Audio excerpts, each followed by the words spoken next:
Jeffrey thinks that brotherhood is unnecessary, that it's gay to hang out and develop and grow with male friends. But because of this viewpoint, Jeffrey never improves. He lives a shallow, average, mediocre existence forever, and we will not live like that. Adonis, on the other hand, prioritizes brotherhood. He understands the value of having close male friends. You should get this on the video for brotherhood. Yeah. This is brotherhood. You gonna jump? Yeah. Okay, my boys are gonna jump into the pool. Woo!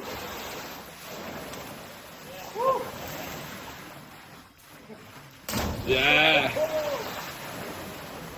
Sam, no thinking. Yeah. Woo! Well done, bro. I get my glasses are gone. You guys want to help me record this video? Yeah, I can do. The importance of brotherhood. Do you know, my normal day-to-day routine full of solitude in monk mode, I grow a lot. Like, I follow like a very consistent, disciplined timetable. And I've seen a lot of improvements to my life because of that. But for the past month, 5-6 weeks, I've been in Thailand. I've met some awesome guys. And the amount of growth that I've been through because I've been surrounded by other guys and we're just like challenging each other and doing things together. Unreal. That was really fun, bro. Yeah, that's fucking sick, bro. Well done, man. Joining me today, we have Sammy Boy and the CEO of Morning Routines, William. I've got to lose that title. The CEO of Clapping Cheeks. Yeah, I prefer that You one. need something cooler, bro. I'm just Oh, God. What does brotherhood mean to you, Jack? That sounds like my pizza. Is it? Hello. Hello. Go. Oh, he's driving out. He doesn't want Weird any of motherfuckers, it. bro. He doesn't want any Man, of man, it. fuck this, bro.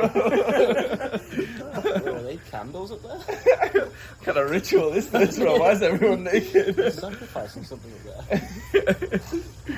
I'm gonna get called a chick 100 times, bro. What happens is eating pizza?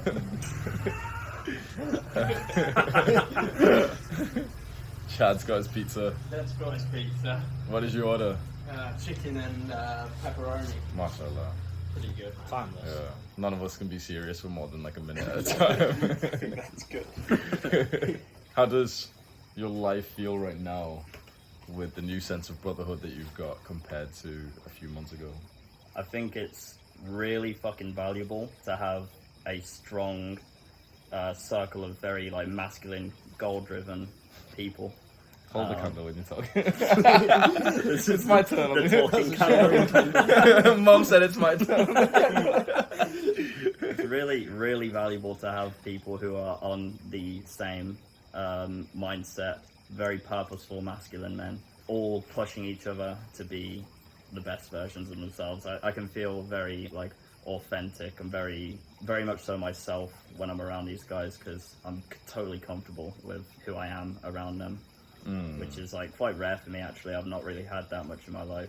I've very much so been quite sheltered in terms of like showing my authentic self. So Wow. it's oh boy.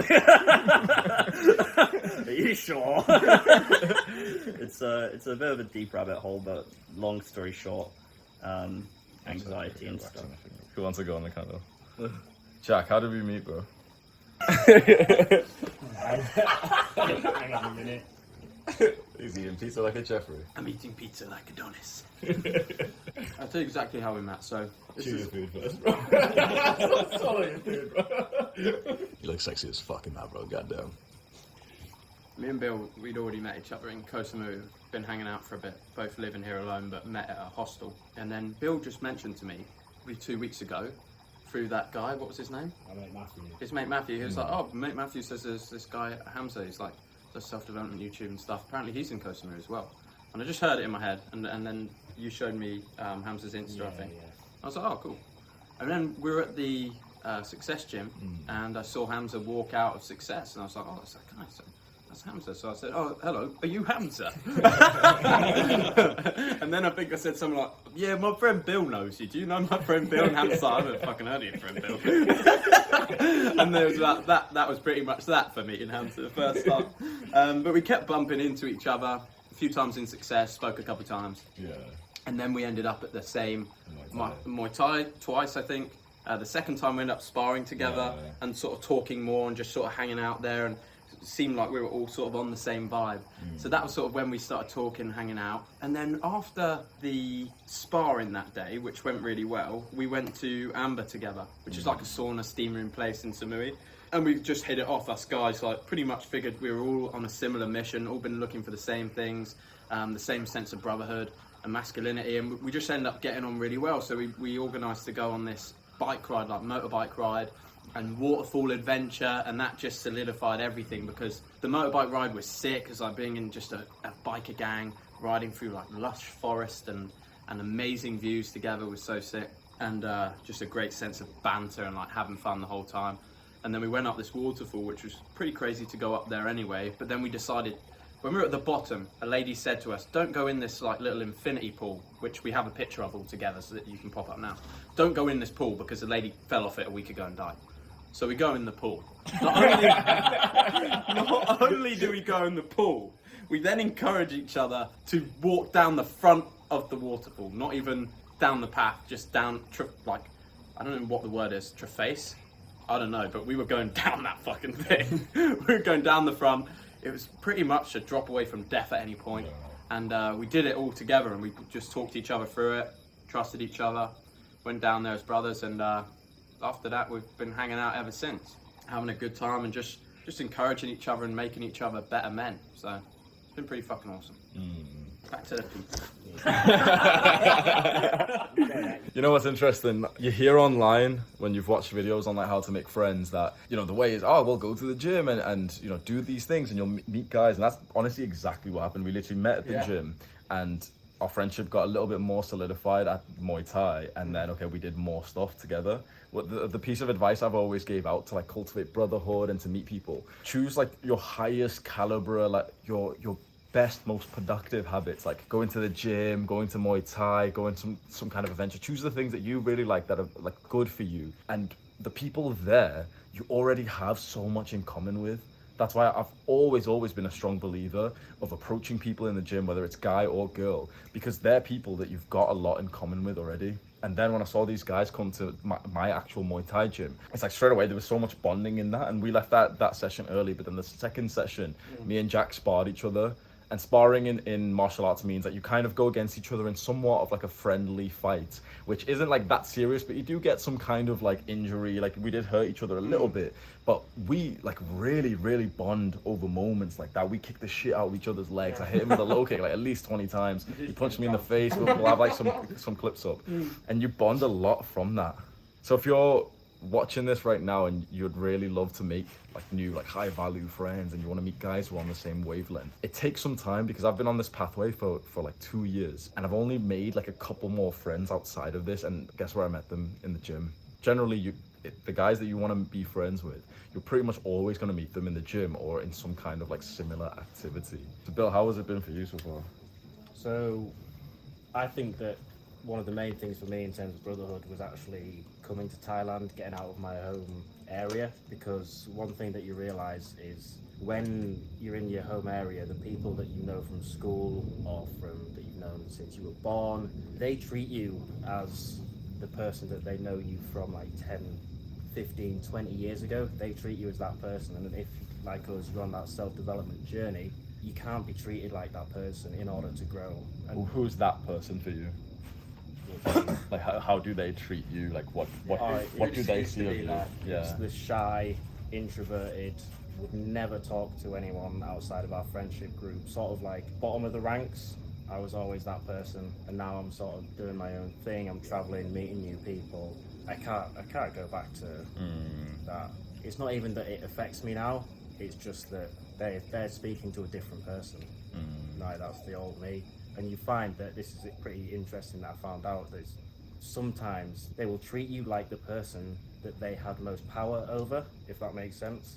So they will treat you as if, like, because I was bottom of the ranks, they will always treat me like that. Even if I go on this personal development journey, start my business, I'm successful in that, I'm getting healthier, I'm getting more mindful, I'm achieving all these goals, they will always try and bring me back down to the version of myself that they have most power over. But coming to Thailand, you meet people on this same journey out, because you don't find people in your hometown that are on this journey, and then we all have this same vision, this same purpose. Like, we talk about all our goals and we work on our goals in private, but they all seem to be very, very similar in terms of what we want to give back, who we want to support, and what we want our lives to be like. So I think coming here and traveling was one of the most beneficial things that I could have done in terms of building my tribe, my community. Yeah, it's interesting you say that, because I'm not friends with anyone who knows me from college or even university or high school or anything. Really?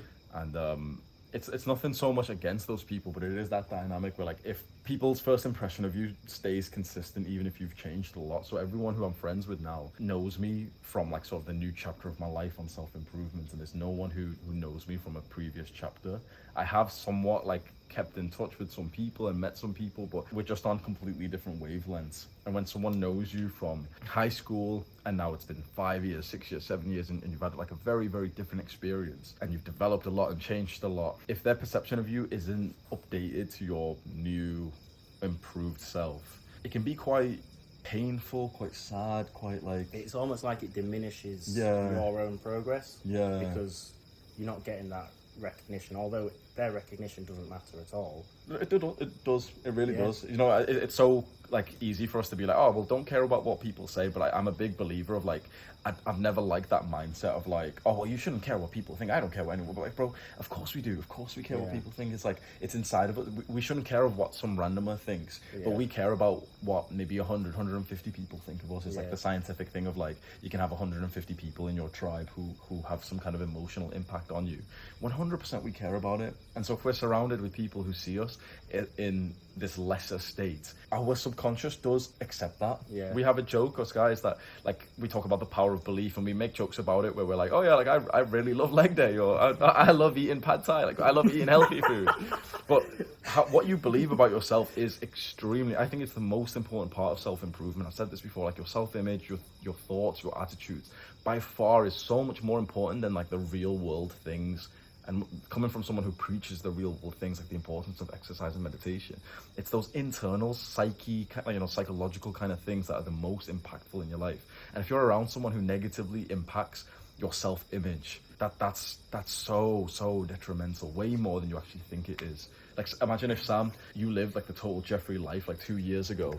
If you kept around people that you used to, like, live stream with and play video games with, and they treated you in the same way, how would your progress have been compared to how it is Yeah, now? I was gonna say, like, oh, thank you. I was gonna say, like, I very much so resonate with exactly what Bill said, because, like, it doesn't actually matter how much growth I have. It doesn't matter how much of a fucking Chad Gorilla I become. If I join a Discord call with my old friends, I'm gonna get treated the exact same fucking way, and that's going to, like, completely, because, like, whether you like it or not, you are sort of a reflection of how people around you treat you. And so if you're hanging about people who are treating you like a little bitch, then you are inevitably going to start to become a little bitch. Yeah. And it's gonna sort of compile and compound into, you know, a very negative feedback loop. So it's very important to, once you realize that there are people who are bringing you down, to immediately cut them off and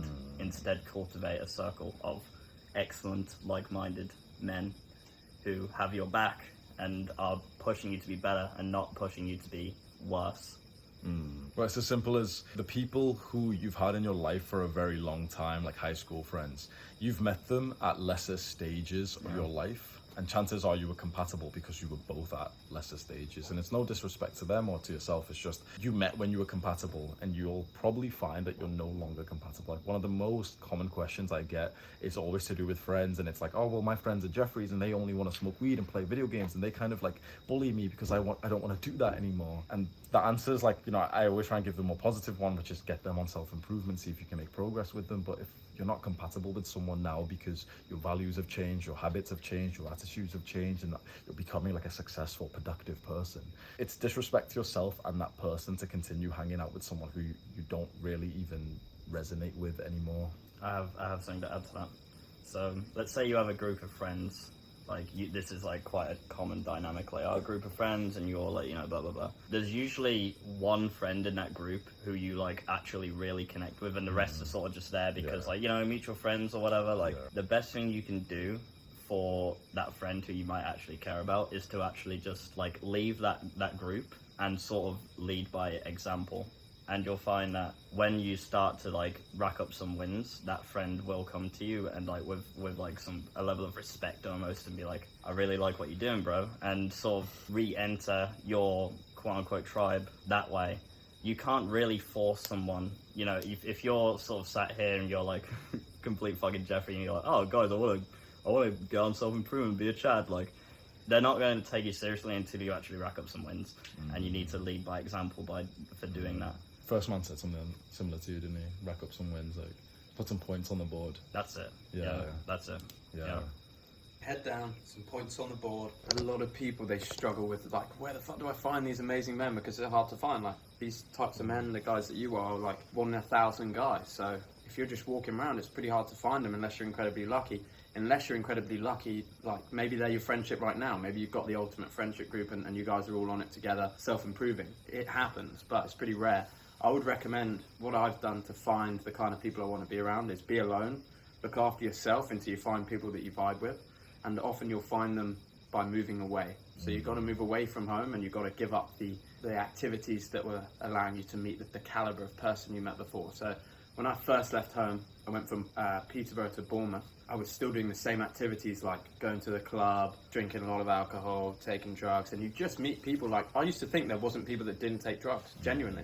Because I didn't have any friends that didn't take drugs. I just thought that was fucking normal. Everybody does some drugs like on the weekends, no problem. It was only when I stopped engaging in those behaviors that I realized and was open to the friendship of people that didn't do drugs. And I think you find those people by moving away from home, getting out your comfort zone and killing your bad habits. And also you can find them online. Like there's a lot of value in joining an online group. For instance, I joined one, like an online entrepreneurship community, and you can go on video calls together. And you just basically, through the video calls weekly, you find a vibe with other guys you vibe with, send them a DM in the messages, and just say, look, let's have a chat afterwards. And often these are really successful guys. They're on the other side of the globe, but you've managed to connect with them because you've been in some internet group together.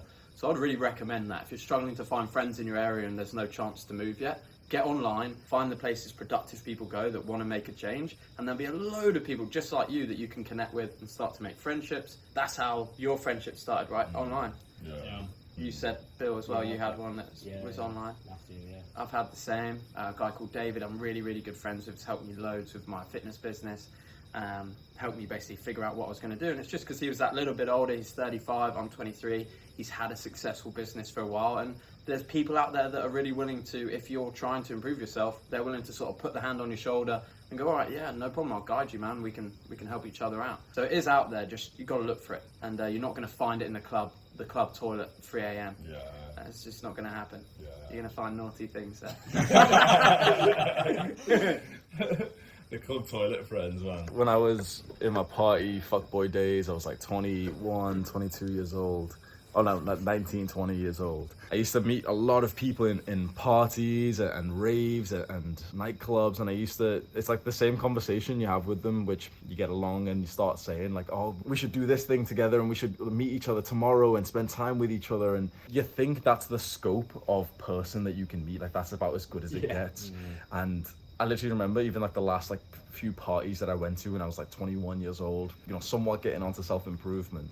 And it was the final time where I literally had the awareness to think like, wait, it's impossible to meet like a high value, successful person here because they don't go to these kinds of parties. Successful people still party, 100% they do, but they're not going to like little dirty student parties. They're not going to like some shitty nightclub in like the middle of like Manchester Deansgate or something. They're going to like more high class places. What I really want to talk about is the positives and the rewards of life now that we have cultivated like a sense of brotherhood, because it's been so quick, and we've literally just been friends for a couple of weeks, but it's like life has literally went like this, at least for me, and it seems like for Sam, and it seems like for you guys. Like, it's a beautiful, like, literally imagine, okay, you've been on your self-improvement journey, your life's going like this, and because you meet certain guys, the trajectory goes more like that.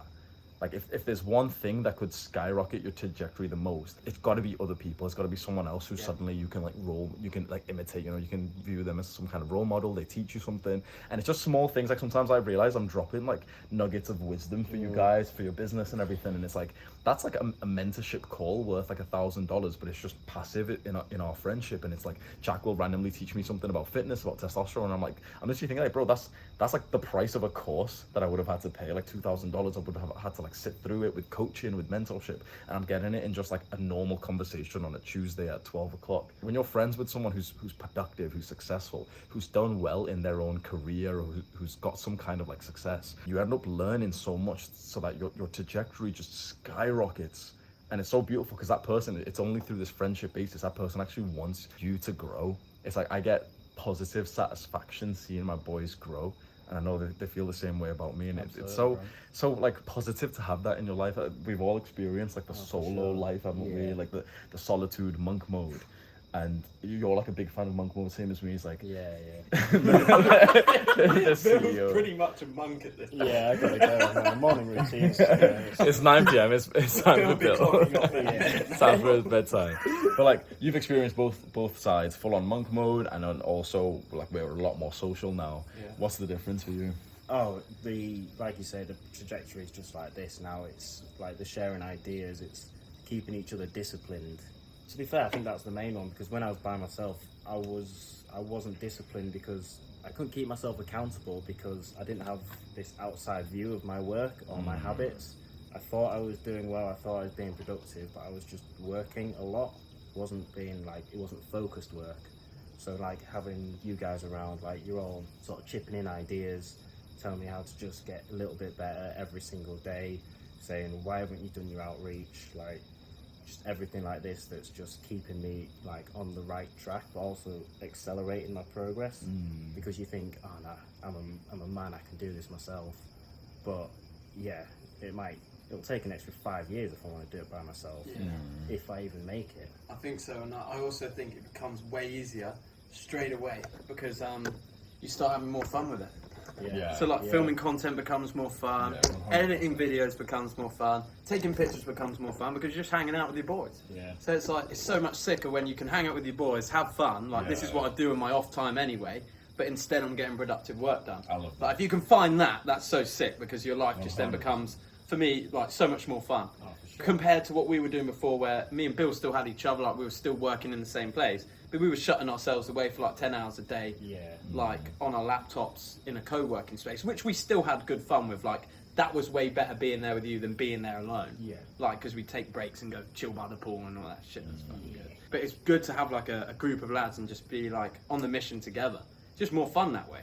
Like this. Does this feel like work right here, right now? No, not at all. I mean, you guys just jumped off the pool. I was like, oh, let me record a video. It's kind of fun right now. Like, we're doing this for fun, and the video that's being produced right now is an asset for my business.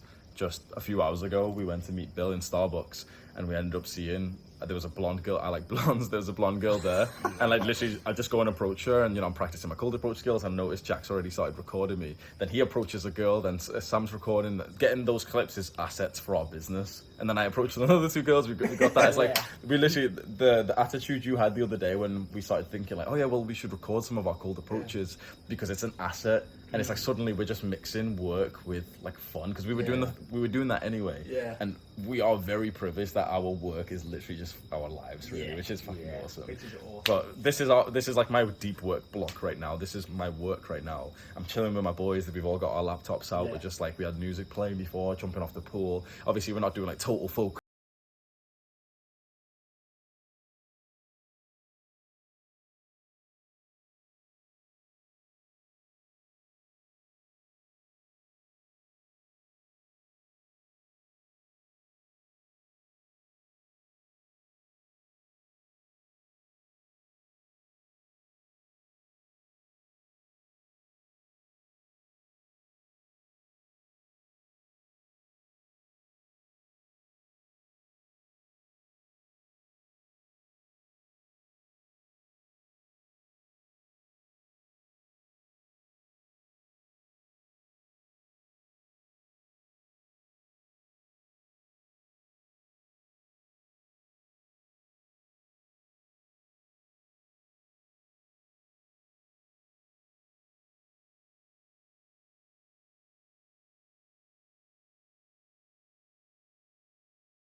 You know who you are, and like this doesn't apply to you because we're G's, but you know the same mission that I've had to go on. Sometimes you just have to leave the comfort of your good friends to find the people that are gonna take you to that next level. Like I have friends that I still love at home and will happily hang out with and have a great time with, and I can't wait to see them again. But they're not always the same friends that are going to elevate you to that next level. So you've got to be on the lookout for them. And sometimes you've got to give up your friends you're having fun with now, because although you guys all have a great time together, and you love fucking watching movies, smoking weed, playing video games, and you guys are the best of brothers, unless you can spin them all around and start getting on the grind together, like that's pretty short-lived. Because one day they're going to have girlfriends, 9 to 5, and fucking kids. And there's going to be no brotherhood there anymore. So you got to find boys that are on the success grind, because they're the only ones that are going to be around for a while. Because they're not going to have the other commitments that people that don't make it have. Yeah, absolutely. That's a very dark That's fucking heavy. truth, isn't it? It's something that's a lot of people don't want to talk about, but it is. It's the phrase, like, it's lonely at the top. And it's lonelier because there are more people at the bottom, but I've never wanted to accept that phrase, and I've always thought like, nah, but I know there's a lot of successful people. It's not that special. Like 1% of people are successful, and that's still a lot of people. And the idea is meet the people who are either at the top or who are clearly making progress to get there, because they're going to be around. And of course, you know, you can still make mistakes and failures and everything, but it's a lot better than just staying complacent and average and mediocre just because it's what you have now. I think the hardest part of this entire journey is taking that period of solitude where you do take a step back from your Jeffrey friends so that you can elevate yourself, because you do generally, like, if you do want to maximize your growth, you do need to go through that period of solitude, of monk mode. That's very tricky when you've already got friends that you're like connected with, but personally for me it was worth the sacrifice. I mean, yeah, you literally moved from fucking Manchester. Yeah, I moved out. Like, I left everyone behind. I left all my friends in Manchester, didn't speak to them, didn't even meet them at all the guys I used to smoke weed with, all the guys I used to party with, the girl I used to live with, everything I knew for the last like 4 years, I left it all behind. Went home, trimmed my hair, literally stayed inside. I spoke to one person in real life because I met him when I was working out, and I don't look back with any level of regret. If anything, I'm so grateful for that version of me who made that sacrifice, because I've gotten here today because I was able to take a step back from the people I used to smoke weed with. I think that's all. Do the hard work, especially when you don't feel like it. Mwah.